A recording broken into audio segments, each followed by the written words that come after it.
लोकसभा निवडणुकीत मतदान केलं असेल तर उत्तमच, पण ज्यांना मतदान करता आलं नाही त्यांनी हा व्हिडिओ शेवटपर्यंत बघा।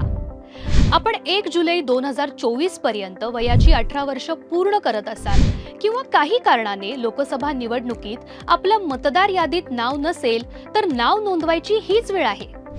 निवडणूक आयोगाने ही नोंदणी प्रक्रिया ऑनलाईन आणि ऑफलाईन स्वरूपात सुरू केली आहे। यासाठी voters.eci.gov.in या पोर्टलवर जाऊन लॉग इन करून फॉर्म 6 भरायचा आहे। आपल्या ॲप्लिकेशनचा स्टेटस याच संकेतस्थळावरती जाऊन लॉग इन करून तुम्ही पाहू शकता। परंतु कोणाला मतदार यादीत नाव नोंदणी ही ऑफलाईन स्वरूपात करायची असेल तर तुम्हाला तुमच्या जवळच्या स्थानिक स्वराज्य संस्थेमधील निवडणूक कक्षाला भेट देऊन आपली नाव नोंदणी करू शकता। आजच आपलं नाव मतदार यादीत नोंदवून महाराष्ट्राच्या उज्ज्वल भविष्यासाठी आपला पवित्र मतदानाचा हक्क बजावा।